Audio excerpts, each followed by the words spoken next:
Okay, that was not appreciated, StreamYard. I don't like the double plays. Knock that shit off. Welcome back, folks, to the weekly recap. I was wondering what the pause was.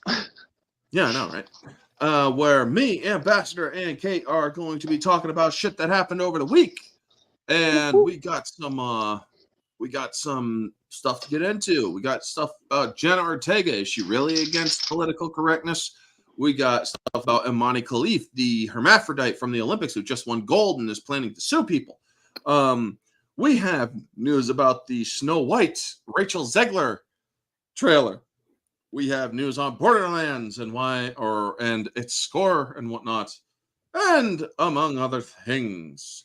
So pull up some popcorn or pizza or whatever you got. And hello to Neozoic. But before we do get started, if you want to support my channel, if you want to help out my channel, the best way to do is to make sure you are subscribed to the channel, as well as sharing the content out and providing likes to future content and to old content if you feel like checking out my older videos. So, yeah. Because YouTube just basically nixed out 10 of my subscribers. I am now, once again, below 1550.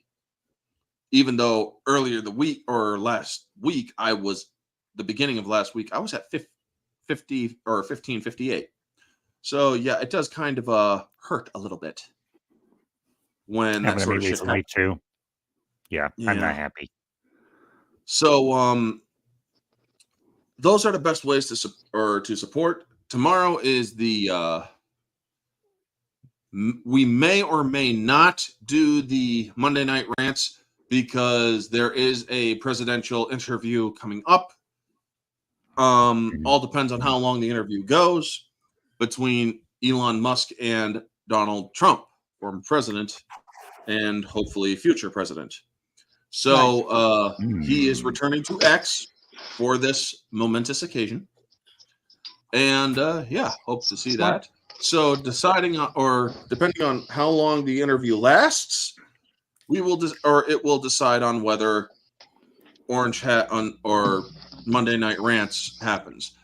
Tuesday, I will be doing the badassery of Arnold Schwarzenegger and his movies and such. And Tuesday night is the Barroom Podcast. Wednesday will be whatever content comes out, because it's not near the end of the month yet, where me and Jade Shadow will be doing 1s and 2s about Kill Bill Volume 1 and 2.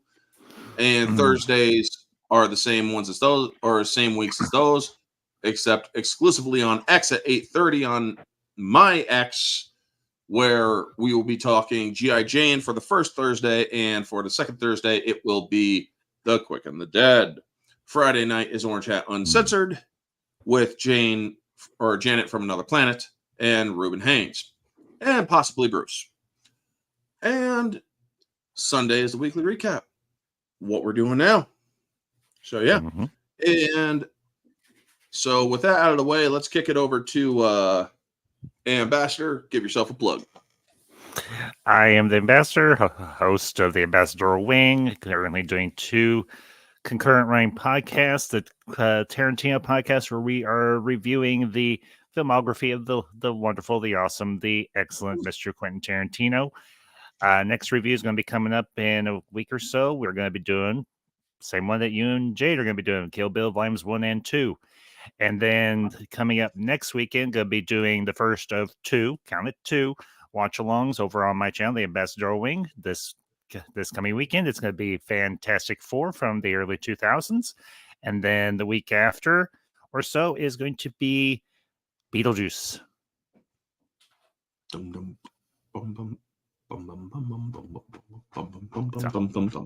I love that. I absolutely love that score, that theme. Danny Elfman, man. Oh, can't wait to see what he does for Beetlejuice. Anyway, so with that out of the way, folks, we are going to be kicking off tonight's topics with a question from the chat. And that question being, hello to Riot Kitty. That is not the question, but hello to Riot Kitty, because I just saw her chat and it just took me by surprise. But it's always good to see Riot. Hope you're doing well, Riot. But from Neozoic, fun question. Which MCU movie with returning non-MCU characters would you rather watch? Spider-Man No Way Home or Deadpool Wolverine? I hate you, Neozoic. I honestly fucking hate you for that. You are asking a question that I actually like both of those movies rather well, but because I actually am leaning a little bit more towards Deadpool Wolverine, mainly because I had a few gripes with No Way Home. But overall, yeah, Deadpool Wolverine is the one that I like better. And we will also be discussing that as a topic too. This is hard. That's what she said. Yeah. I have seen both these movies. Obviously, I like both these movies very much. They were really great movies. But just for the sheer volume of cameo appearances, granted, it was great seeing Toby and Andrew again, but I'm going to have to go with no negative bias with Deadpool and Wolverine because it was great seeing Wesley Snipes, Jennifer Garner, Chris Evans as Johnny Storm, not to mention Taylor Maine returning as Sabretooth, even though ever so briefly. Yeah. But yeah, I'm definitely gonna have to say Deadpool and Wolverine. But it's a close second with No Way Home. Definitely. Kate? Ooh. I would say Deadpool Wolverine just because I haven't seen it yet. Right. But I really loved Spider-Man No Way Home. There are a lot of things that are nostalgia bait, and then there are other things that pay tribute but then also laugh at. So the way that Deadpool brings in old stuff but also is able to make fun of it, you know? Because some of the early 2000s stuff is really cheesy. But he also pays homage to Wolverine with giving him in his like OG outfit. So I would say he's a fan, so that's why I would pick Deadpool Wolverine.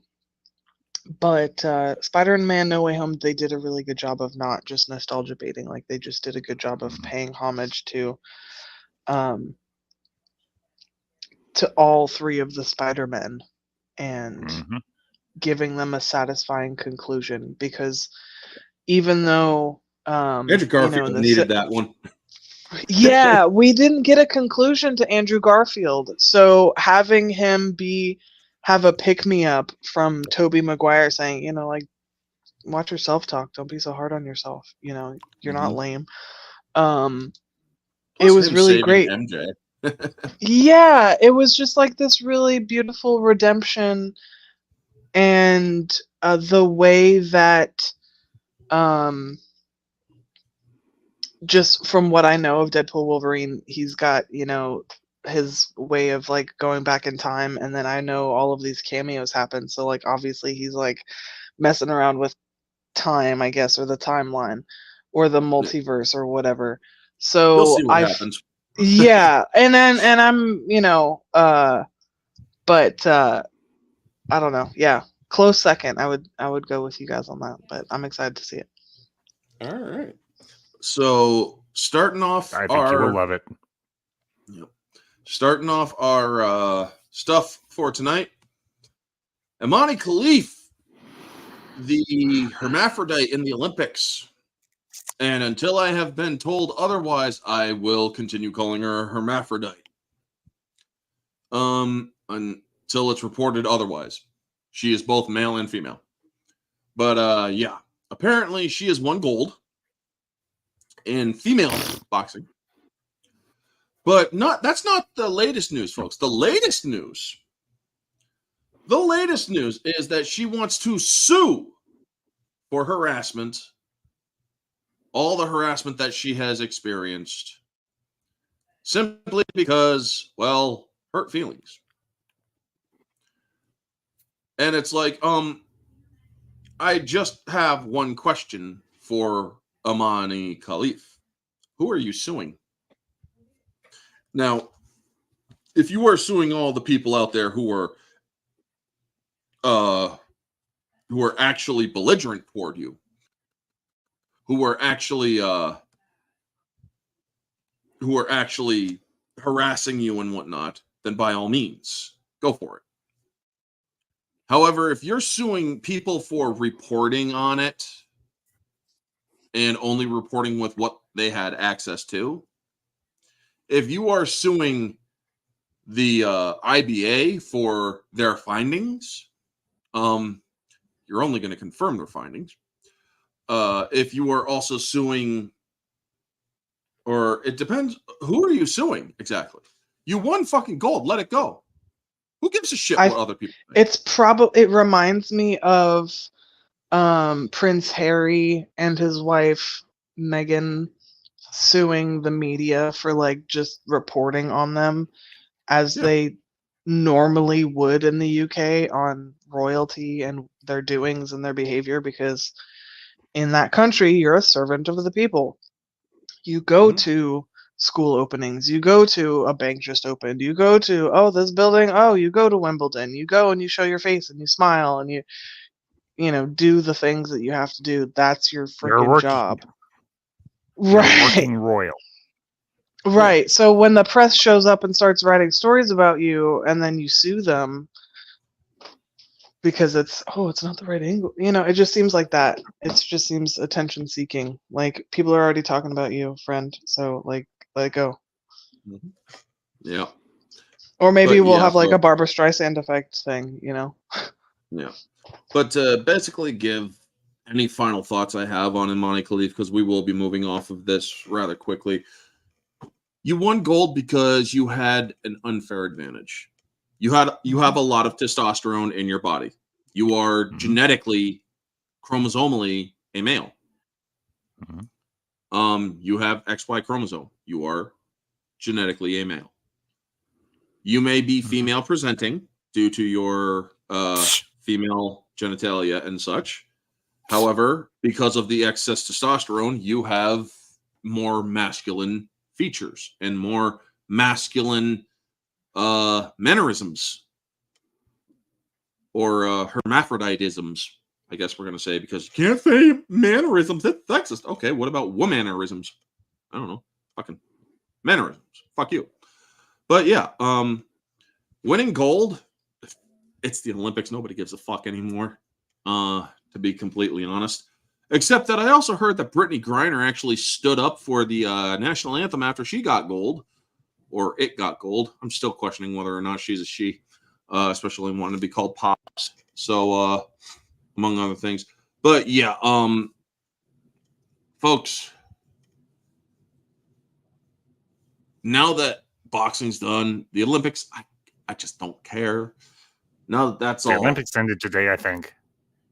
Well, yesterday then they can stay out of my memory forever now, because I didn't watch a single damn thing. Yeah, the only time I ever watched it is if I was like getting my oil changed, or like today I went to a barbecue place and it was on, and I saw that we won bronze in water polo after like a penalty shootout. But yeah, who gives a crap? It was just like on because you're at like water polo is not even a real sport. It's what rich people do because they're bored and drunk. No, that's polo. That's just regular polo, dude. Yeah. Either way. That's polo and golf. Yeah. Hey, don't knock golf. Don't knock golf. Oh, I hit a sour spot. Yeah, I'm a golf player. Anyway, any other final thoughts you guys want to put on before we move over to something more interesting? No. Something more interesting. I'll just say this briefly. To quote a great rock band from the 1970s to the 90s that is recently going to retire, dude looks like a lady, except lady looks like a dude. You're a dude. You got a dick, you're a dude.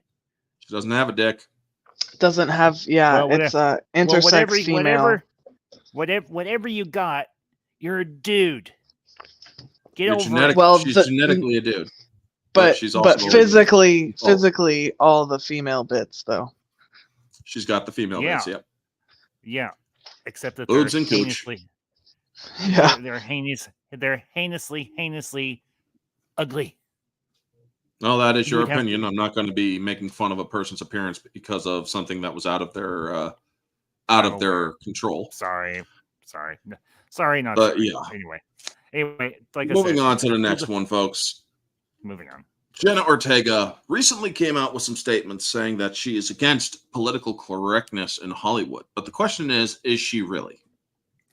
Now, my buddy Jake from State Farm, no, my buddy Jake from Society Reviews and Bounding into Comics has put out his opinion, and it's actually a valid opinion for the most part, of whether or not she's actually against political correctness from Hollywood.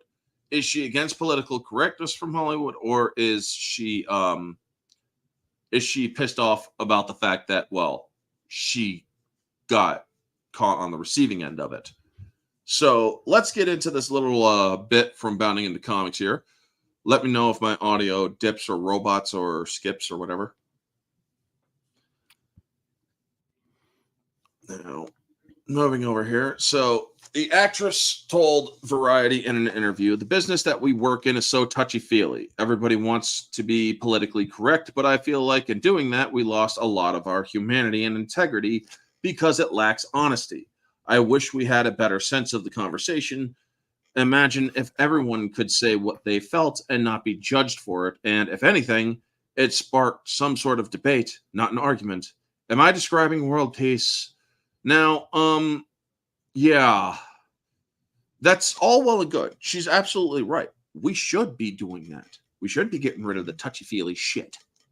Mhm. But continuing on the heels of these comments, many have mistakenly given Ortega credit for being some kind of free speech activist who wants to be their level playing field when it comes to celebrity opinions in Hollywood. Well, that synopsis sounds like a great work of fiction and is simply not the reality of the situation. Just look at Ortega's past actions when it comes to the political opinions of others. Ortega believes that Hollywood has become dishonest in its political correctness for the sole reason that now she and her friends are not allowed to publicly voice their political opinions without hostile resistance from those in her industry. Yeah, she's pro-Palestine, folks. And she got excoriated along with her co-star from the Scream franchise, Melissa Barbara, getting axed from the franchise. But several years ago, she had no problem going after others who did not share her political opinions, even if it meant their careers were destroyed in the process. Ortega spent 3 years on the Disney Channel show Stuck in the Middle, which she co-led with fellow actress Ronnie Hawk. The show was fairly successful, lasting in total of 57 episodes. But things did not end well with the two co-stars, due mainly to Ortega's reaction to Hawk's social media history. Hawk became the subject of social media ridicule for both following then-President Donald Trump on Twitter and responding to calls for gun control from left-wing activists following the Parkland shooting by voicing support for America's Second Amendment rights. And does anyone, or these are a couple of things she said. Listen, y'all, this shooting was horrific, tragic event, but yelling at our government will not help us. Does anyone remember when alcohol was banned? Then everyone started underground selling. Guns will be the same. We need to protect ourselves. Well, over the next several months, Hawk was subject to intense social media backlash over her support of President Trump, to the point where the actress was forced to apologize publicly for citing many right-wing issues. I'm not going to go over her apology. Hawk's apology did not save her show, however, which was ultimately canceled weeks before her apology. What ended up being a death blow to Hawk's career was Jenna Ortega, who just 2 days after Hawk apologized for her beliefs threw Hawk under the bus, labeling her with accusations of racism against Mexicans for her support of Donald Trump. When somebody says they hope Trump builds a wall, that Mexicans should be deported because they're taking educational funds from white people, that was never something that Trump did, just because they're minorities. And then they go to claim they're Latina when it works for them. Ortega tweeted, ostensibly calling into question Hawk's own claim Latina heritage. SMH. In a follow-up tweet, Ortega further buried her relationship, asserting, when you say all Mexicans are gardeners to my face and a Mexican, and yet you have the privilege to say or to play one on TV. Yes, I said privilege. So yeah, Ortega, she continued going on tirades, folks. As a result of her tweet storm, which is still up to this day, many believe that Ronnie Hawk deserved to have her career destroyed. In 5 years, Ortega has never taken back or apologized for her comments towards Hawk, which is solid enough reasoning to conclude that the actress stands by what she said. Now, based on these comments, does this sound like somebody who cares about being politically or about the politically correct monster that Hollywood industry has created for itself? Are we to believe that Jenna Ortega now cares about touchy-feely business or the business has become, or what the business has become when it comes to political opinions of others? Or could it possibly be that Jenna Ortega has no remorse about destroying the career of one of her co-stars when said co-star was on the side of her political opposition? But now that the political heat from Hollywood is coming down on her political opinion, she believes the industry has gone too far with trying to be politically correct. Now, folks, this is an opinion piece, by the way. Ortega's career took off after the Hawk incident, landing her leading parts in such high-profile roles, projects such as Scream and, of course, Wednesday. But now the actress finds herself walking on eggshells, having to suppress her pro-Palestine opinions. Ortega's comments came not from principle, but from convenience. If Ortega wanted to take out a co-star for pointing out the southern border has become such a disaster that it's become a threat to national security, she would have no problem in loading the metaphorical... sorry, folks.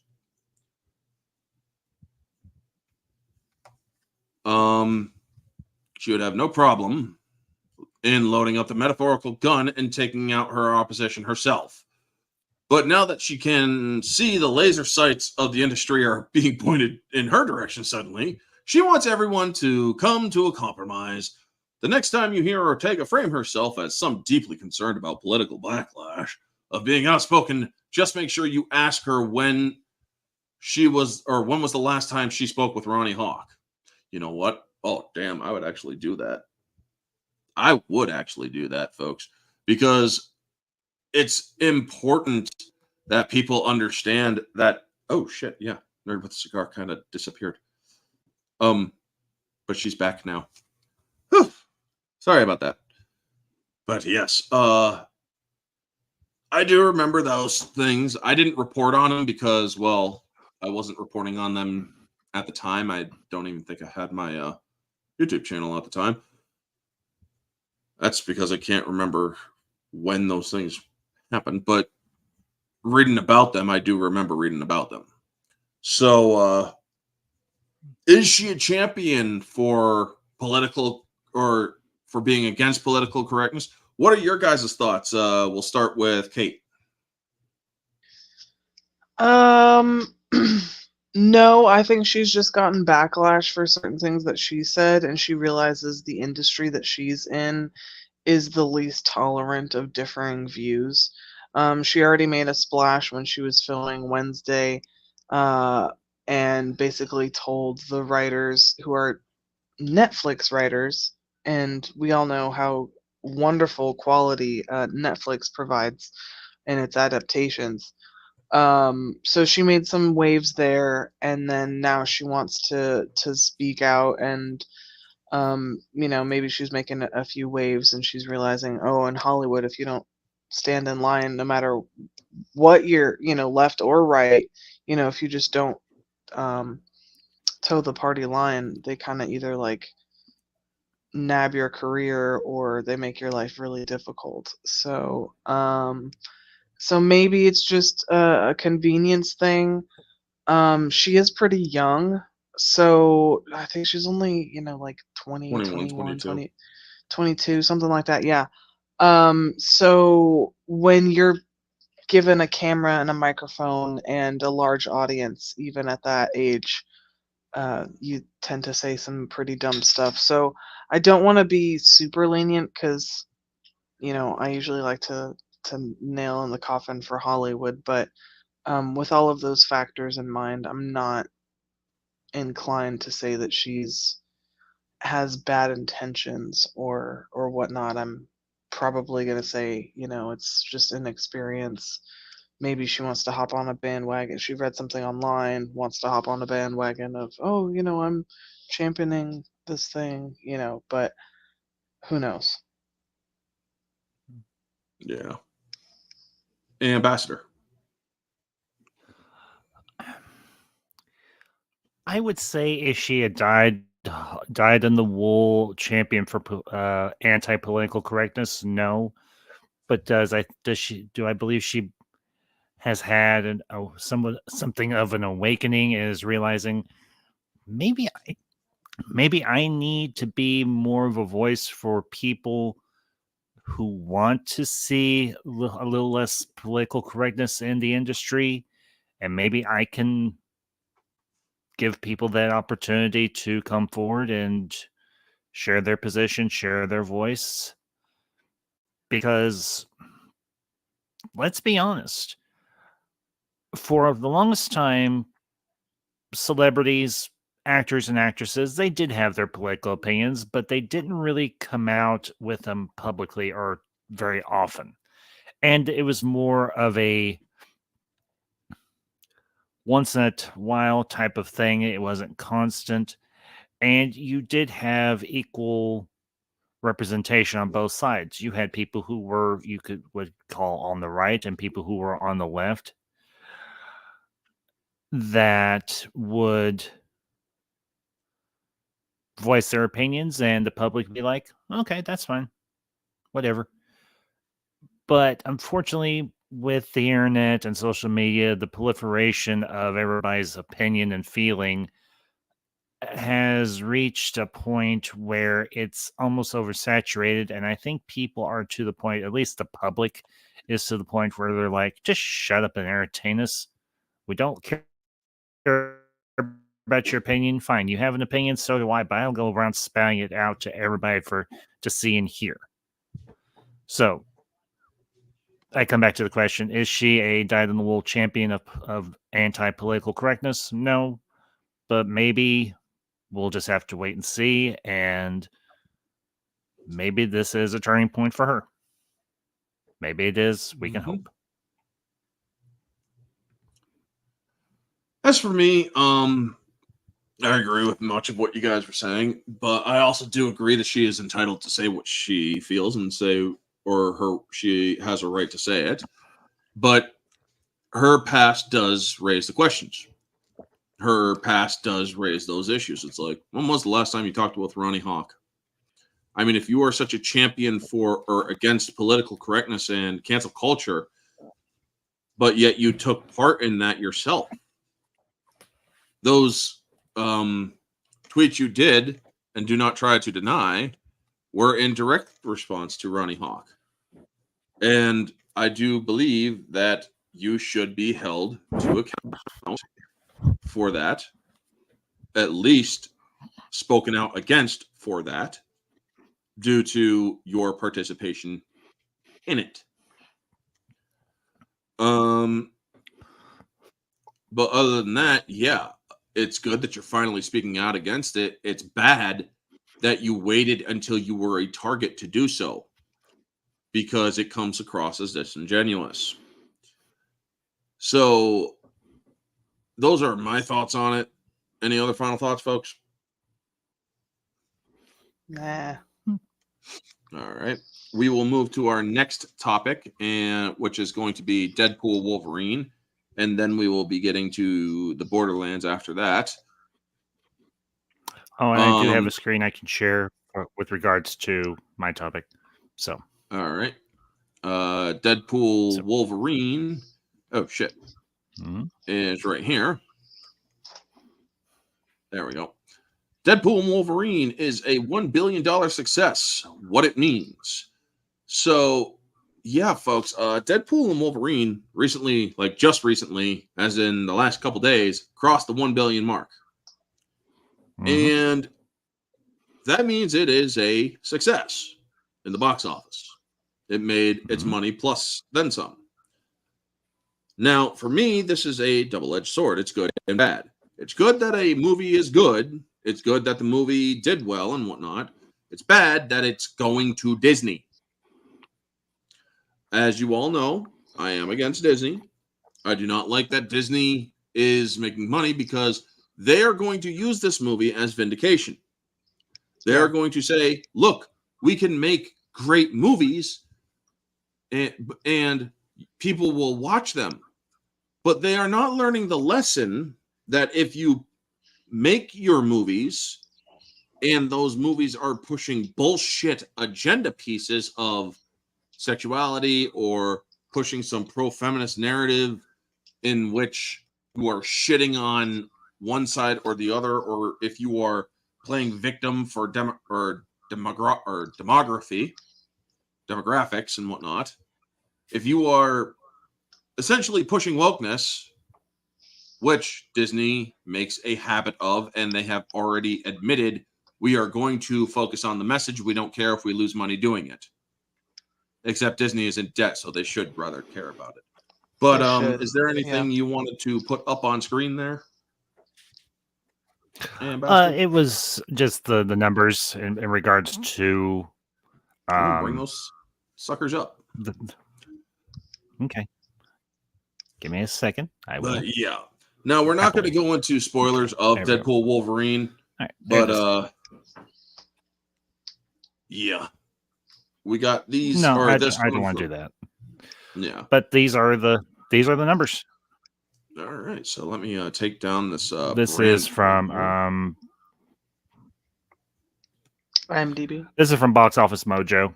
Oh, so, gotcha. Yeah. All right. So I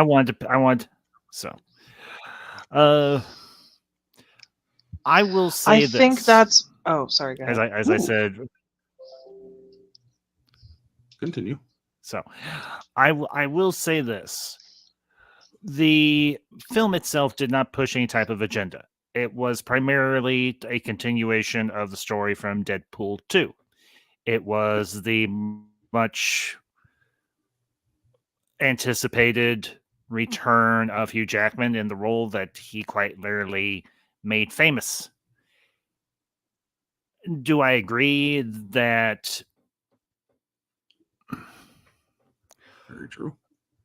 Disney needs to learn a lesson in terms of what they have been pushing in terms of an agenda. Yeah, and I would say, considering the rather numerous flops they've had over the last year and a half, 2 years, I'd still say that they're learning. I'd still say they're learning that lesson. I think people, what I look at when I see the success of Deadpool and Wolverine, people are not looking at the studio that's producing this. They're looking at the people involved. People like Ryan Reynolds, people like Hugh Jackman, people like the cast in this movie. They like the characters in this movie. It has gotten very strong word of mouth that people are saying, go see this sucker. It is good. And it's living up to the billing. Now, does that mean this is going to turn the trend for Disney? We'll have to wait and see. Now, we just recently had D23. They've released a bunch of trailers, and we'll be bringing those up here in a little bit and so on. But looking at this just on its own, I don't look at this as necessarily a success for either Marvel Studios or Disney. I look at this as a success for all the people who busted their ass to make this film. I celebrate their success. Disney's doesn't matter much to me. Yeah, I acknowledge the fact that they made money off this movie because they produced it. Fair enough. But this also comes at a time where people need a break from reality, and that's what this movie gives. Yeah. Because right now everything is in the toilet. And Mara speaking. Yeah. So I am happy for Ryan Reynolds. I am happy for Hugh Jackman. I'm even happy for Blake Lively, his Ryan Reynolds' wife, because she had a cameo in this. I won't say who. That's all I will say. That's all I will say. I am we happy know for who. Come on. cast. Come on.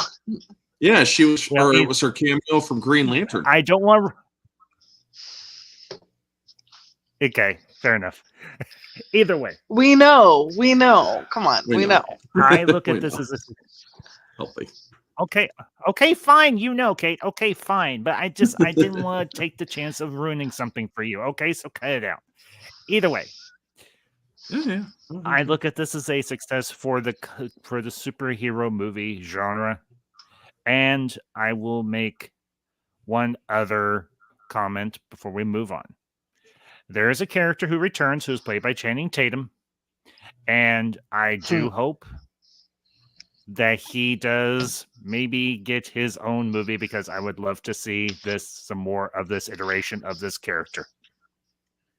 This movie was promised like 15 years ago, right?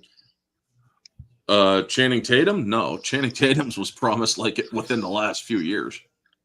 Yeah, so I hope that with the success of this movie and his performance as the character. Oh man, so yes. I really hope, that's fun. I hope that the heads at Marvel Studios, Kevin, will look into revitalizing this project, because Channing Tatum shined in his role, though it was only a total of like 4 or 5 scenes in total, but he kicked ass. Mm-hmm. So with that, that's it. Yeah. I'll take this down. So essentially, I do agree with you. I mean, I'm glad, as I said, folks, I am glad that the movie was a success. However, because this isn't a spoiler, this is actually widely known. Disney, or Ryan Reynolds, told Disney, this movie is going to make fun of you. This movie is going to basically grab you by the back of your head, shove your face in concrete, and drag you up the road. We are going to make fun of you in some of the most horrendous ways. And you're just going to have to deal with that shit. But that's the point, is because, okay, every single bit of humor is based in truth. The reason why Ryan Reynolds is so okay with making fun of Green Lantern is because he saw it too.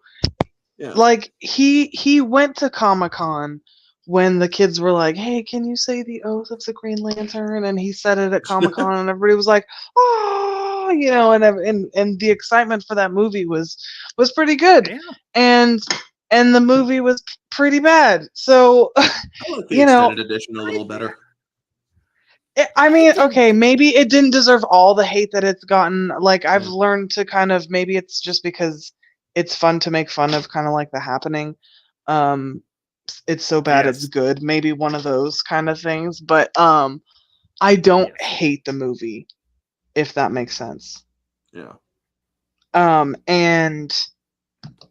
But he's able to make fun of it, and he's made fun of it in both of the Deadpool movies, if I remember correctly. And I'm sure he freaking made fun of it in this one as well. So, but believe me, he made fun of a lot of things. I mean, folks, but that's okay, because he made fun of the X-Men in last movie, and they like CGI'd them into the background. It was like, "Oh yeah, you guys are the only ones in this freaking movie." Like, I don't know if you remember that in Deadpool 2, but they had them. They were there. It wasn't CGI'd. They actually had them on set. Yeah, they had. Okay. Because it was in the background, and when they closed the doors, it kind of looked like they could have been a blue screen insert, but they were filmed. Yeah. Right? Yeah. No. Yeah, that part filmed where they're like, "Oh no," and then they closed the door. I thought they inserted that into the wall behind him, but I'm not sure.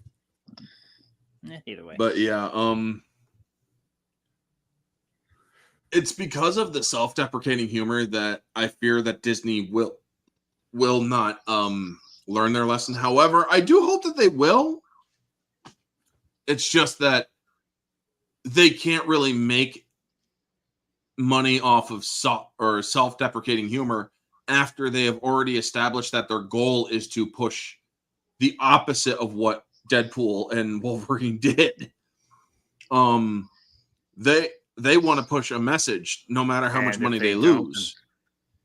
But right, it's and like, Ryan Reynolds just wants to entertain. yeah. And they Ryan will Reynolds continue just losing wants to money be if they like, haha, go that you know, route. wouldn't it be funny if we did Deadpool and Cable? Wouldn't it be funny if we did Deadpool and Wolverine? Wouldn't it be funny, you know? Yeah. I mean, now, folks, I love this movie. I absolutely love it. I guarantee you. I hate the fact that it's Disney, Mhm. but I like the movie. I'm glad that Mhm. people whose opinions that I trust like the movie. So that means, because there's a lot of times where I'm like, oh man, this is going to be good. I'm going to go see this. And then I'm like, man, that's a giant waste of my time. So I'm hopeful because people whose opinions I trust are saying that it's, you know, thumbs up. Thank you, Kate. That means so much. Yes. Well, but you know what I mean? Like, so here's a funny story to go along with Yes, that. Like, I do know what you mean. I usually put on like trash TV if I'm like cleaning my house, right? And I just put on some like garbage TV show. And I had a friend who was like, "Oh my god, that show that you were watching, it's become my new favorite show." And I was like, "What show are you talking about?" She's like, "The one you were watching when you were cleaning your house." And I'm like, "Oh, I don't like that show. I just put it on because it's just in the background." And so I knew from then on when she recommended TV shows to me, absolutely not.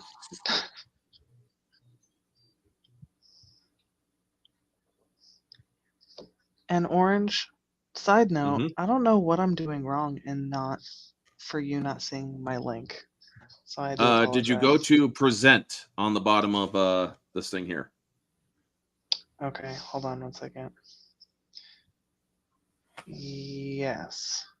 All right. And it's not. I clicked on it and then it's. All right, Ambassador. Can you pull up Rotten Tomatoes Borderlands? So yes, sorry. I can. Thanks. All right, thank you. Thanks, Ambassador. Hang your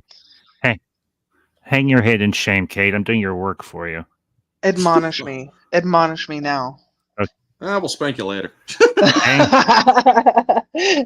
Hey, I'm into You might. I will not because I am happily married. That's good for you. Let's say. Yeah. Good for you.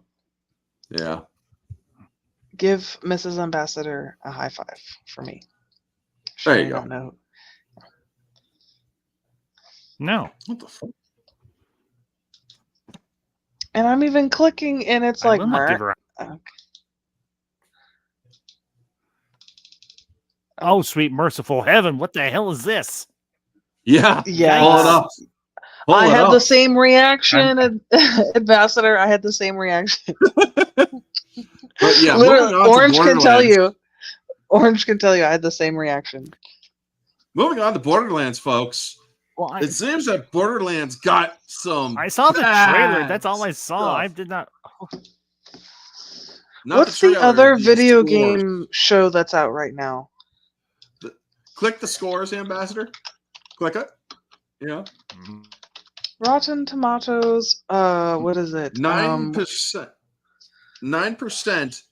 All that's just. That's what you mean. That's all the critics, folks. Click the 9% part. Yeah. Okay. That way, it will bring up the whole thing. At least it should. Okay, I'm trying. It's just being contrary. That's still so terrible. Like that's shockingly bad. Yeah. Well, here's the thing, folks. Once he finally figures out what to do in his boomer mind. Sorry. But yeah, 9% as top critics, folks. However, or that's all critics, actually. All critics is 9%. top critics for Borderlands is a 0. Not only that, 50%, I believe, is the audience's score, but all audience score is 37%. This movie has been largely you are way weird now, but a lot of people have rejected I this know film. I am, but what are you? But the point that I'm making is that this movie was largely rejected, and a lot of people. And hey, Tony Montana, good to see you, man. It's all right. So yeah, Orange and the Crew, didn't Borderlands movie wad a massive or wad? Okay, so wad massive box office flop. Was? I'm guessing. There we go. There, is that what you're wanting? There, yes. Thank you. Click the. Is that what you're wanting? Yeah, click. Yeah, he wanted the. Click the opposites. Top critics and all audience. Was not WAD. My bad. Go blow your WAD news off. There you go. But yes. Oh, 38% now. It was 37% like an hour before we went live. Yikes. So, yeah. One person enjoyed it. Yeah. One fucking person. One person enjoyed it. Yikes. Top critics, 0%. Folks. No, 0%. Yeah. Jesus Christ. Now, get this, folks. Well, if you do Jack look at the Black cast, is in this it's kind movie. of weird. Yeah, Jack Black is in this movie. So is Kate And, Blanchett. Is he trying to Snoop Dogg his way into like every I have no idea. But the point is, folks, a week ago, or a couple weeks ago, however long ago July 13th was, we all know that date. It will live in infamy. It's been a few weeks. Yeah. Well, Jack Black and his Tenacious D crew decided to say some pretty stupid shit. Then they apologized for saying that pretty stupid shit. But then they got rid of the apologies. And not only did they get rid of the apologies, they also lost all of their future tour venues because the future tour, or the people who were booking those venues, or the venues themselves, were saying, we're getting threats of damage and boycott. We're canceling on you. Mm-hmm. So yeah, they had to cancel their whole tour and everything, and yep. And so also people don't realize that Jack Black also got political and whatnot. And it's like, dude, guess what? People are going to boycott you in the movies that you are in now. I mean, right. And he was super popular even in like China and stuff because of Kung Fu Panda. Kung Fu Panda. And he would even joke about it because he was like, I don't, I do the American voice, but it's voiced by somebody else in, in their language. So, but no, and now he's lost a ton of fans just from his like Tenacious D crowd and from, just his movie crowd. And then he just looks like a total idiot because he went on stage and got all political about Biden, and then Biden like drops out like a week later. So, it was just all kinds of funny. Mm-hmm. But yeah, I did see Borderlands. I thought it was a fine movie. I don't think it deserves that low of a score, although I must admit I didn't know there was a movie until I saw a preview for it. Rare win from Australia. Yeah. Oh, she's talking about the Jack Black stupidity that they did in Australia. But well, they didn't necessarily market this movie particularly well either. Just saying. All right, is it me or did Ambassador just really robot? I think it was you. I didn't hear a robotic. Okay, it's on my end. Yeah, it's on my end. My signal's kind of going wonky right now. Yeah, sorry about that. Is my audio okay? Can you guys hear me clearly? You sound Yeah, fine I too. can hear you yeah. fine.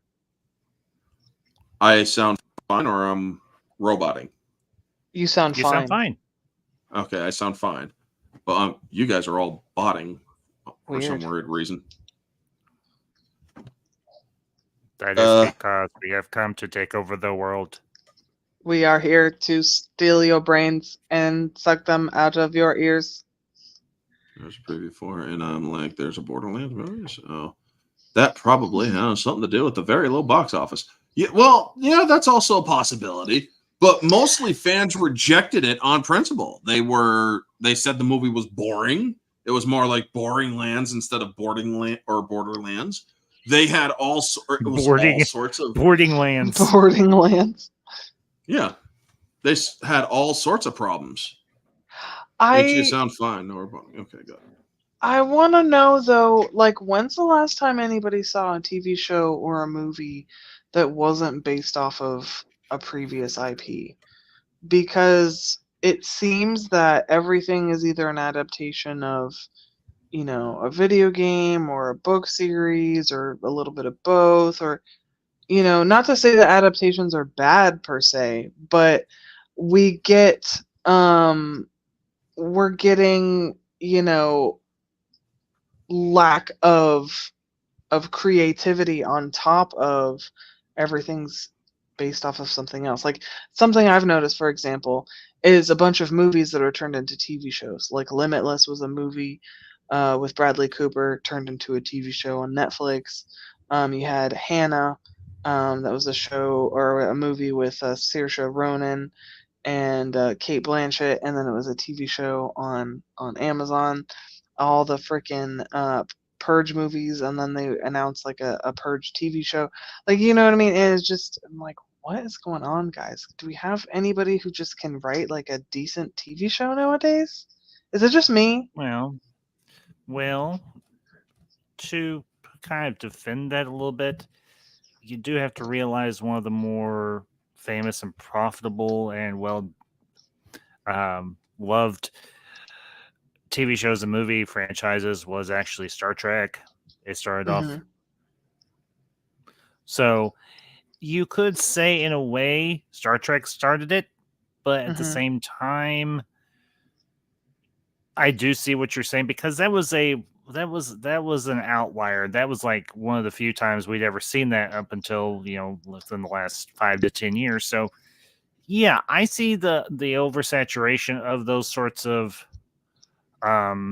dynamics, and I have to agree, it is getting a bit tiresome. Like, come on, use your brains. It's what the good Lord gave them to you for. Create something new.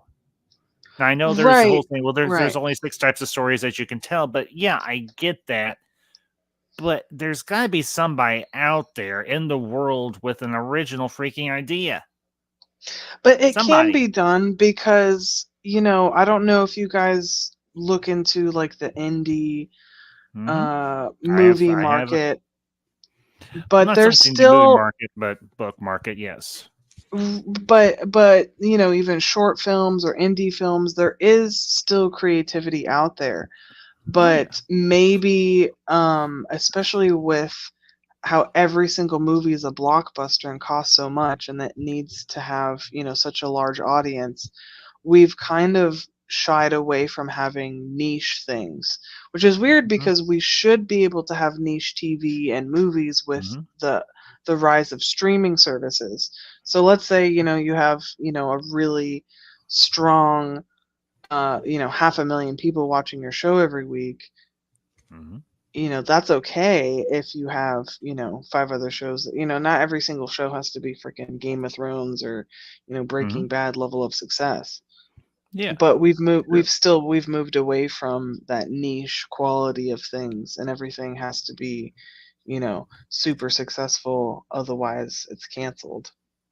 Well, yeah, but I mean, I think one lesson that Hollywood learned maybe too well or got too overly cautious with a lot of the movies from the 1980s. There were a lot of movies in the 1980s that we all now regard as cult classics and we love to death, and we realize we learned, oh crap, this movie bombed or didn't do well or whatever, but now we love it. And studios got really, really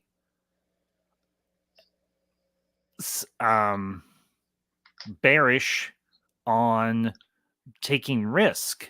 They'd rather just keep the studios open. And I understand studios have to make money so they can keep their doors open, keep people employed. I understand all that. Yeah.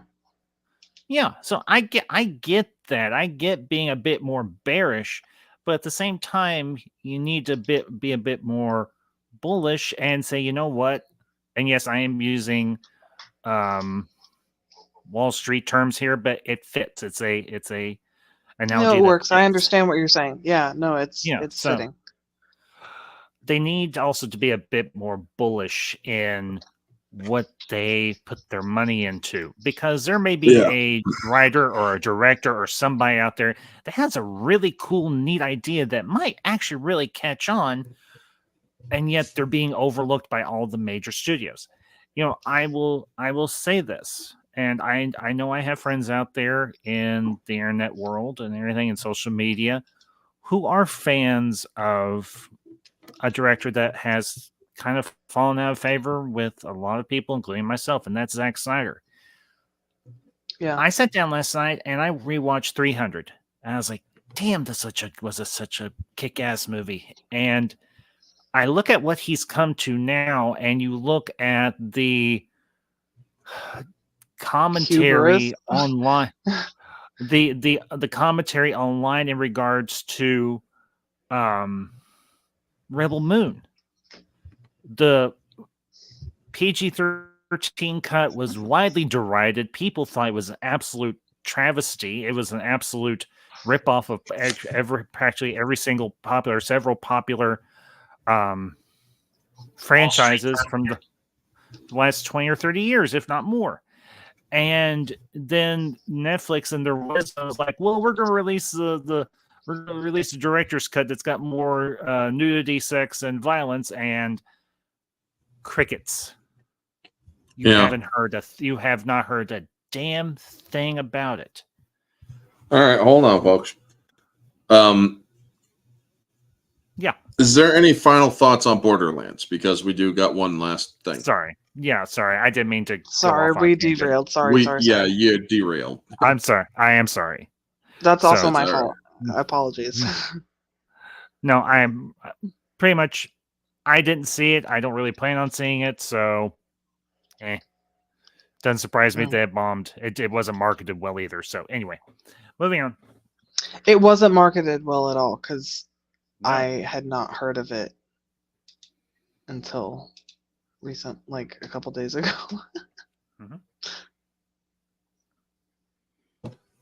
All right, just had to check something else on YouTube. Sorry I interrupted you guys too, but basically things, I don't know why, but my Chromebook is roboting you guys a lot, but it sounds great on the stream itself, so that's weird.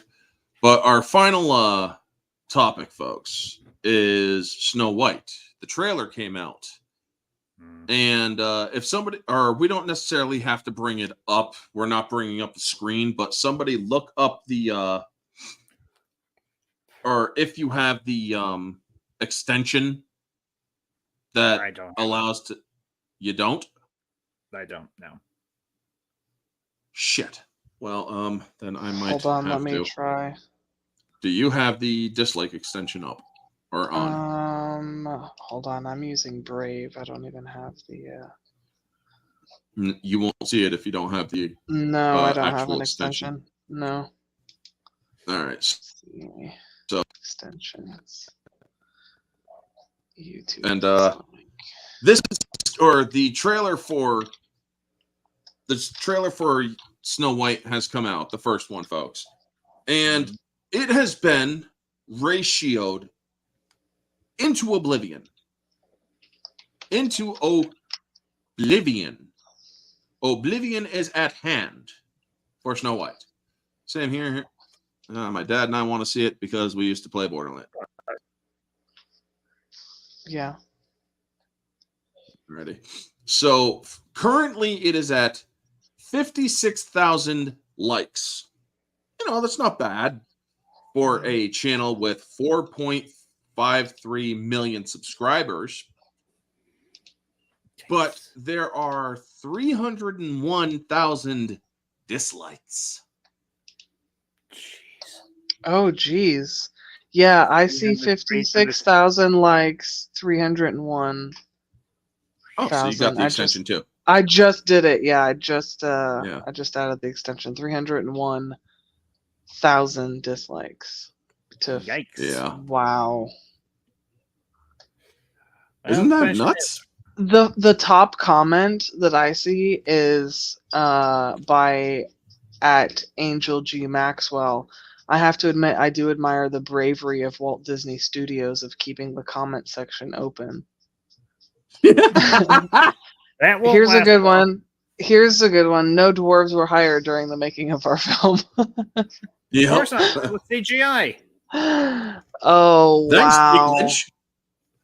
But yeah, folks, the point is, a lot of people told them our memories are not short. I think that's probably the main problem with current things is they think that the audience is stupid. That's what happened with Westworld. That's what happened with Game of Thrones, why the ending was so bad.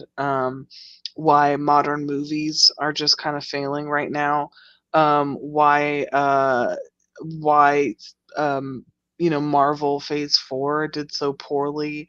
They're trying to go, oh, well, the audience will just do whatever because, we want them to, and they think we're stupid. But no, like, you lost $1 billion last year, Disney, between all of your subsidiaries and whatever you put out. Yeah. The audiences aren't dumb. We're not stupid. Don't take us for granted. You don't deserve our business and our money. And since COVID, people much prefer to just sit at home with, their giant TVs and their surround sound and their own snacks in their own home. They really shouldn't do a Frozen remake, considering they're doing Frozen 3. Oh, they're doing Frozen 3 already? Gosh. Yeah, they got a third Frozen coming up. The second one, man, the first one was doing good. Toy Story 5. The first two were fine, yikes. but why is there a need to do a third one? But anyway, the folks, getting back to Snow White. All right. They're just trying to milk it. Even this Snow White movie, they're trying to milk something for all it's worth. To give you guys the full context, Rachel Zegler did some interviews last year that were extremely disparaging towards the original. Yes, but I still want to cover the audience. But no, I'm just saying I remember. I'm not saying don't talk about it. I'm just saying I remember. But anyway, So also Gal Gadot also in her same interviews with Rachel also disparaged the originals, saying, "Oh, she's not going to be saved by the prince," and whatnot. And then Rachel Zegler, everybody knows the weird shit. The funny thing is when she was talking about like, oh, all of his what's his faces, Prince Philip, his scenes might get cut, and then he's in this new trailer, and I'm like, the irony. Yeah. Mm-hmm. So they basically had to take a step back, but then when she did her little Disney princess interview with Ariel, Rastafarian Ariel, she decided to say, "Oh, the movies were so great. I loved them." Except that when she first talked about seeing the movie, she's like, "I honestly really didn't like it that much." It's like, then why the fuck are you Snow White? And they scared her or something. Yeah, she was like, it scared her. Yeah, it really put her off. And so then everybody's like, "We're boycotting the fuck out of your movie." And guess what? They eventually say, "Well, we are going to reshoot pretty much the entire movie." And you ballooned your budget, so you're now going to lose a lot of money. And people are already mad about your movie, so they're already you seem to think that. Yeah, you seem to think that pushing back, because the movie was supposed to come out this March, folks. Yeah. They pushed it back a year because they think that people are going to forget. When this movie comes out and barely anybody shows up to the theaters except for all the paid pieces or all the paid shills and whatnot, and obviously the general moviegoers who don't give a shit. Yeah. I guarantee you're going to fail in the box office. The people, or a lot of people, are going to say, we will not watch your trash movie. Now, there are obviously going to be those bigger channels like Geeks and Gamers and shit who like to cause outrage and like to report on the shit about Disney and like to call out Disney, but still will promote their shit. Yes, I am kind of calling them out for that because I think that's kind of disgusting. You say that their stuff is shit, yet you will promote it for them. Not smart. They got to get views somehow, so I think people will watch them instead of watching the thing. Like, it still gives promotion to Disney. Oh no, I'm fully on board with everything you're saying, and I fully agree. I'm just saying, like, they're doing it because people, instead of hate watching, people instead of hate watching, they'll watch. They're going to be hate watching it and giving money to Disney, or they're going to do the rope-a-dope or bopa-dope or whatever they call it nowadays. But quick question from Neozoic. Snow White is the highest dislike ratios of any Disney movie so far, or is it? Or is there a movie that has higher dislike ratio than Snow White? Disney movies. I believe. Look up the dislike ratio for the Black Ariel movie. I can't remember the damn name of it. Little Mermaid. Yeah, I believe that hit millions or 1 million plus dislikes. Probably. And it depends. Is it just strictly Disney, or are you talking like Lucasfilm Strictly too? Disney, because the movie with the most, or the trailer with the most dislikes is Rings of Power. And I'm not going by what is shown in the dislike thing. I am going by what they actually have as dislikes, because YouTube removed dislikes from Rings of Power's original teaser. And Rings of Power, it wasn't just disliked to oblivion on YouTube. It was also on like IMDb and like wherever else they were showing the trailer. The point, or the number, the realistic number, the real number of dislikes is not what is shown, folks. The real number, or their number says 1.5 million or 1.9 million. The real number is over 4 million dislikes for the teaser trailer to Rings of Power Season 1. Oh shit, we lost Kate.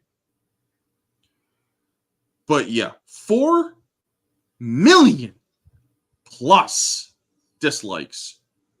Because I covered that story. I did the math. I covered it all as it was happening. Sorry, I had a hiccup in my internet. It's all right. Yeah. So yeah, I was covering it all as it was happening, where we were covering the dislikes. So that's why during the dislikes for trailer 1, I was for season 2, I've been screenshotting them to make sure that there's no shenanigans going on. To make sure. Isn't that crazy that we have to do that? You know, it sucks that we have to. Well, no, and it's the same thing for like Twitter when people like edit or delete certain tweets, especially, you know, a congressman or whatever, and they write something hateful and then they delete it, you know, or you know, they scrub Rotten Tomatoes of the real scores or whatnot. It's like insane that we have to resort to these things like extensions on our freaking web browsers or screenshotting because they think that we're not only that stupid where, hey, I know that I'm not watching this show. I know that everyone I know isn't watching this show. And I know that everyone who I know who's watching the show hates the show. And yet every single review is the show's amazing. What? You know? Yeah, it's the math ain't mathin'. Right, exactly. So, like, we're not dumb.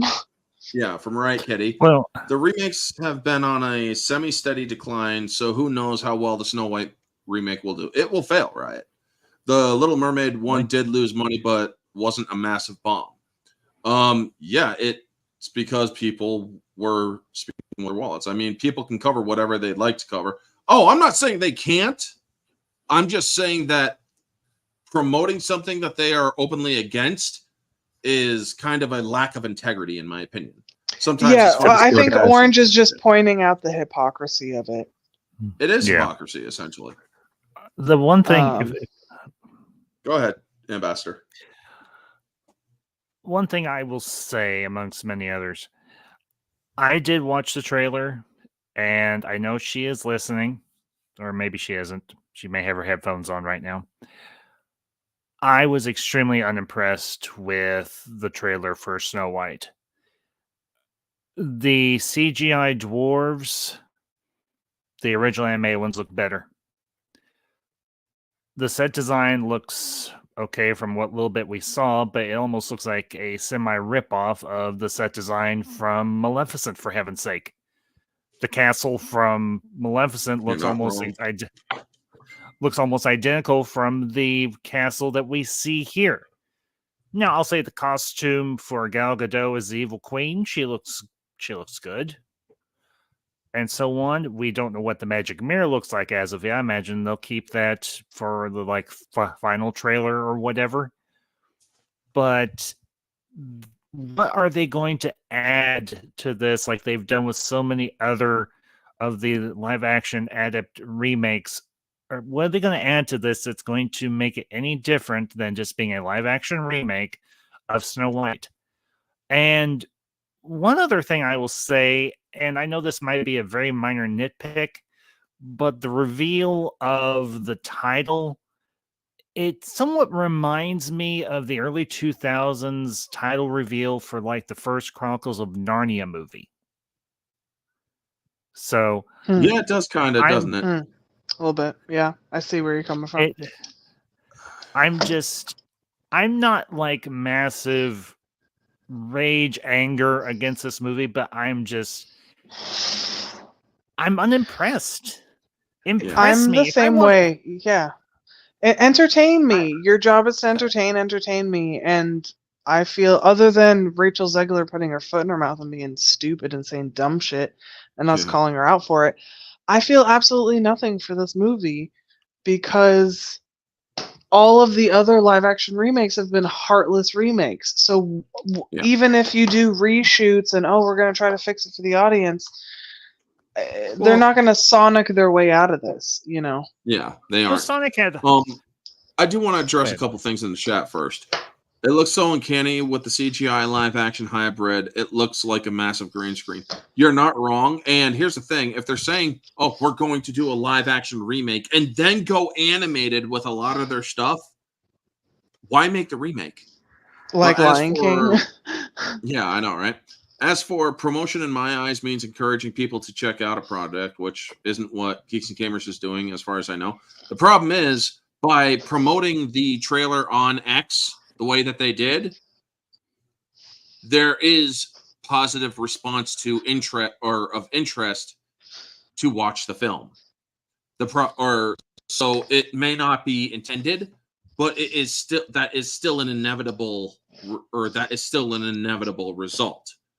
If you are going to promote the trailer by showing the trailer on your page, you are therefore by definition promoting it. You are showing it to people to gauge their interest, whether or not they like it or not. And unfortunately, the foregone conclusion is you're going to find people who will like it and then the even negative press is good press, because at least you're having people talk about it. I think the best thing that could happen for Rings of Power Season 2 is that nobody talks about it. Nobody watches it. Nobody talks about it. They have even worse numbers than Season 1. Because it hasn't come out yet. Well, yeah, no, I know it hasn't come out yet, but if we have, there was able to be a discussion online of like positive and negative for, similar shows online. And if we just don't talk about it because there's no interest, I feel like that will send a bit bigger signal than people hate watching it and then talking negatively about it. Just don't watch it. Don't give it credence. Don't allow them to have a season 3. Because that's how Velma season 2 happened, is just people were freaking talking about it. Yeah. And Tony, about Skeleton Crew. Star Wars under Disney is less important to me than Christ to an atheist. I can't find any real interest in Star Wars under Disney. So the Skeleton Crew thing, I have no interest in it. Sorry, Bob. And that's up to the people who see the trailer, not Geeks and Gamers. True, but still, merely posting it is a promotion of it. I think Riot's that is definition of it. I think Riot's playing devil's advocate in this case. She's playing, or if she is. Now, I am not saying that people can't support Geeks and Gamers. I'm not going to say that you can't or can't. Oh, I know. If you support Geeks and Gamers, awesome. I support Odin. He's part of Geeks and Gamers. I just don't support Geeks and Gamers. They have done some things and tripled down on those things, and they were pretty fucking heinous things that they have done. So that's the reason why I'm not going, or that is the reason why I'm basically not really supportive of Geeks and Gamers like I used to be. Because yes, I even had a fucking hat that I got from Geeks and Gamers and shit, but I don't wear that hat anymore. After them fucking saying some pretty racist shit, and yes, it was racist. The whole thing with Prey. And then they doubled and tripled down on it and also got other bigger names to chime in and call people assholes for simply disagreeing with their opinions and their viewpoints. Yeah, I kind of walked away from them. But yes, when you post the actual trailer from Disney, you are promoting their work. And Geeks and Gamers has called out Disney, has shown. Now, I'm not saying that they have called for boycotts. I won't ever make that claim because they haven't. But they have called out a lot of the stuff that Disney has done, yet they will still promote Disney's shit content. It's like, make up your mind. If you are warring against Disney, then fucking war against Disney. But don't promote it if you are warring against it. You know what I'm saying? If you're going to freaking call out Disney and shit with your company, don't freaking go on promoting it and shit. I see what you're saying, but I also see where they're coming from, and I see where Riot Kitty's coming from. I don't know, maybe I'm just, because I'm a middleman, I can see both sides a little bit. Like I definitely see your point, and I see Riot Kitty's point of like, well, you know, like one could argue that you were promoting the Acolyte by having reviews of it. Obviously, you know, you weren't saying either way to watch it or to not watch it. Same way that Geeks and Gamers are saying, not saying, hey, watch this or don't watch this. And a lot of their reviews are similar to you of, this isn't Star Wars, you know. So you know, I'm just providing a different perspective. Like I totally see where you're coming from. I can actually answer that, Kate, because when it came to the Acolyte, it was not viewed under Disney's purview. Sure, no, and I'm totally with you. Like, I get you. Let me finish. I have also spoken out against Disney, and I have always remained consistent against Disney. Yet I have also admitted that I do have Disney Plus. However, I have not watched Acolyte with Disney Plus. Said shows where you're boycotting or whatever. It is a compromise. I have Disney Plus simply for watching older stuff from my childhood. Things like Sword in the Stone, things like Darby O'Gill and the Little People. Kirby like Fully Loaded. Yeah. Kirby Fully Loaded and all that stuff. But I am not using it to promote Bang Bang. Disney. Yeah. I am not using it to, or I have not used it to promote Disney. I have said, or I have told people, these aren't promotions. These are objective analysis of the shows. when I did those, or when you and I did those streams. Yeah. No, And- and I'm just providing an alternate because you're a black and white guy. I ride you know, the number of gray. I ride that gray line. well, fully admit that. but most of the time you're a kind of a black and white guy. You know, this is the objective. This is me being subjective. This is my opinion. This is not my opinion. And I'm just saying, like, there's just differing. Like, I'm not saying you're wrong or that Riot Kitty's wrong or that reviewing certain things that people want to know what's in it but don't want to watch is wrong either. And I see what you're saying of like, okay, sharing it is promoting it, but I don't know if they would see it that way. They're just like, hey, look at this fucking garbage. You know what I mean? Well, not only that, the stuff that when we did our reviews, did I ever show the show? Did I ever bring up screenshots of it? No. I made sure that when I discussed it, there was nothing shown of it. But the thing is, folks, unless there was like a picture in one of the articles that you were talking as about I or am, whatever. Well, yes, there was the article pictures. But that's not But when it comes to me and Disney, I do also understand there is compromises to be made. Disney owns a lot of entertainment mediums. Yeah. Disney owns Hulu. I have Hulu. Disney owns ESPN. A lot of, or Fox and shit, that of all the movies that I know and love. So yes, I understand that. And I understand that by giving money for Hulu and Disney Plus, they get money. Yeah. But when it comes to box office, which is different from subscriptions and shit, I have often said these people need to learn or Disney, that is, these people being Disney, need to learn through an empty or through a wallet going to the theater, or in this case, not going to the theater. People need to start speaking with their wallets. And I think people do. This shit. Stop going, even sacrificing content. And yes, I am one to talk because I did the Acolyte and all that shit. I did the Acolyte because there was literally no fucking content worth discussing. It was boredom that I did the Acolyte.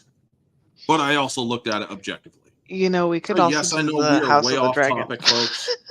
Sorry. Because actually, I love to bring that show up. So sorry. Yeah. But yes, there is, sorry about that. No, we all derailed a little bit. Ambassador and I derailed, and then I just wanted to provide a little devil's advocate in the discussion. And devil's as well. advocate is a good thing. Having a different perspective is a good thing. Yeah, and that's why I like this channel, is we get to just talk it out a little bit. And so thanks, Riot Kitty, for bringing up some stuff to talk about. What are your thoughts on what Google lawsuit? Oh my God, what? Did I miss something again? See, Orange and I were talking about this, where I'm like, he's like, do you have any topics for Sunday? And I'm like, nah, I live in a bubble. Ignorance is bliss, homie. Like, what Google lawsuit? I mean, that's your opinion, right? And you're entitled to it, but I am going to disagree with your opinion, and that's okay. Me and Riot have disagreements all the time, but thanks for bringing up. Yeah, thanks for bringing it forward. We love you. Yeah, we love Riot. And we miss her on Twitter, but we understand her reasons for going. Yeah. But also, thanks for the stream. We derail it all the time. So no, yeah, we get off topic. Okay, to bring this, let me be the adult, because I think I'm the oldest one here. No idea, back. Anyway, bring it back down to the main topic. Snow White's gonna suck. It's gonna. Yes, it is. I don't necessarily want to say it. I'm one of those people that I like and respect filmmakers and directors and many actors and the people that work on films. So I don't want to see the movies that they pour their time and energy into to bomb or do poorly. But at the same time, you're remaking a iconic classic. What are you going to add? 5 minutes of nothing? But also, To add on to that, yes, I like seeing directors and writers do their thing, but when hired, usually these iconic directors aren't given the freedom when given Marvel movies or given Disney movies or whatever. They're like, "Hey, here you go. This is what you have to do." So even when you're given talent, the talent isn't able to do the thing that they want to do. And That's true. I and agree. and often we'll see the director step aside from the project before the movie's even like released, instead of doing like pressers and stuff. So it's become a machine rather than, hey, let's produce some freaking art and some good entertainment. Yeah, that's true. Yeah. So, folks, I just looked up what Neozoic was talking about. It just earned interest to discuss. So we are going at Judge rules. Ruled by Judge that Google has an illegal monopoly on search. Nice. They're Wow. So are they So- losing their 230 No idea. protection? We'll have to wait and see on U.S. that judge, let me read. The U.S. judge ruled on Monday that Google violated antitrust laws, spending billions of dollars to create an illegal monopoly. And let me pull up this thing by Reuters here. I'm using my phone for this, folks. So, yeah. Oh boy. It's a good topic to bring up. Nice. Yeah, in trouble. Quiet down. Sorry. What, folks? Let me read, Sorry. please. I'm sorry. And spending billions of dollars to create an illegal monopoly and became the world's default search engine. The first big win for federal authorities taking on big tech market dominance. Wow. Ruling paves the way for trial on remedies, including potential breakup of Alphabet. Wow. Google paid $26.3 billion in 2021 to maintain search engine dominance, the judge noted. Senator Klobuchar highlights bipartisan support for antitrust enforcement against big tech.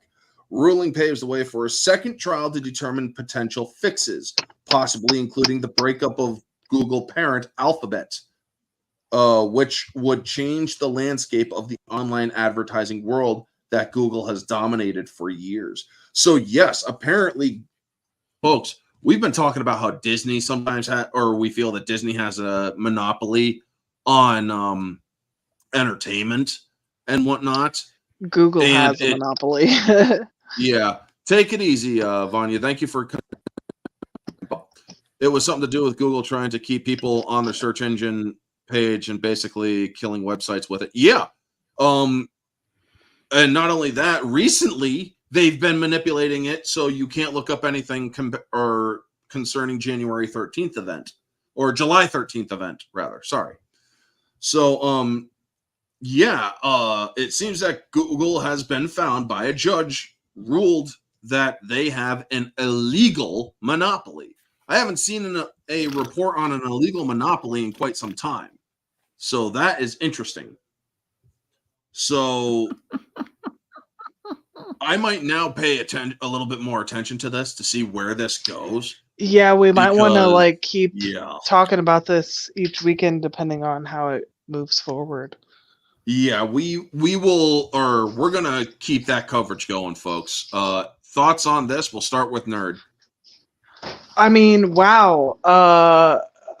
I always said that when things go wrong in the House and the executive branch, just wait for things in courts, because we do have a right to sue over things in this country. So it took a while, but I'm glad to see.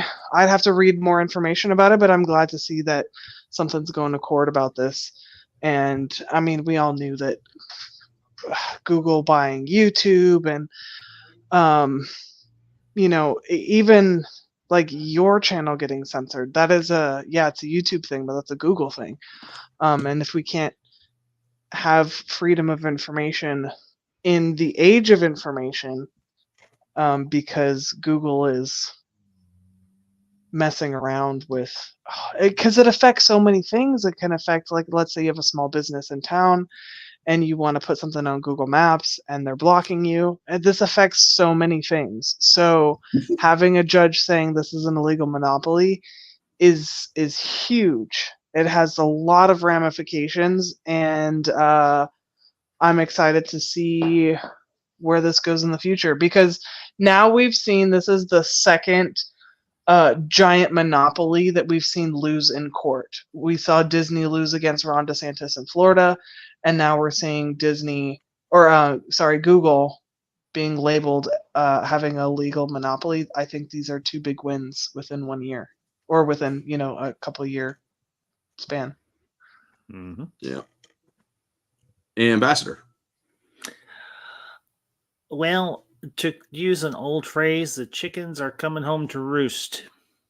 The cows are coming Yeah. in from the cows are coming in from the pasture.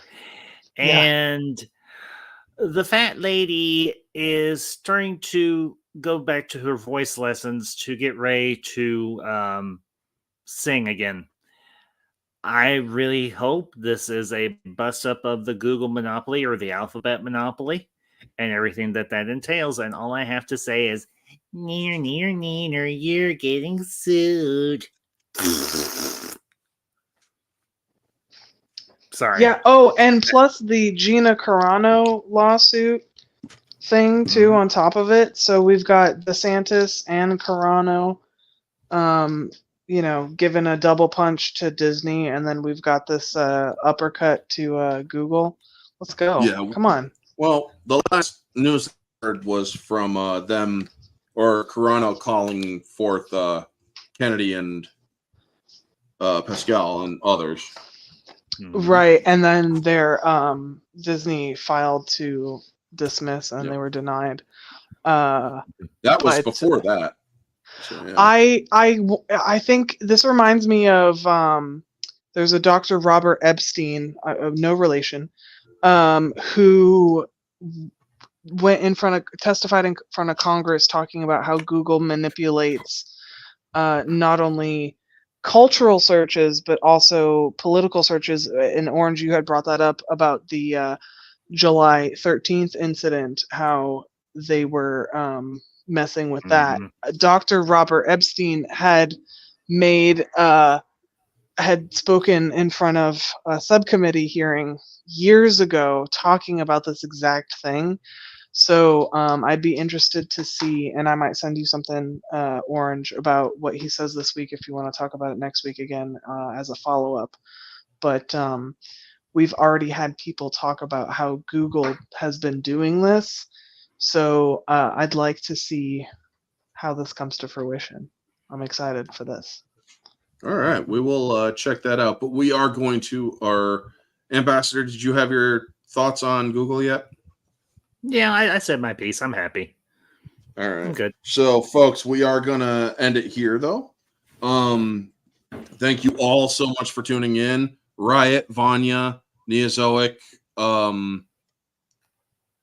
who else?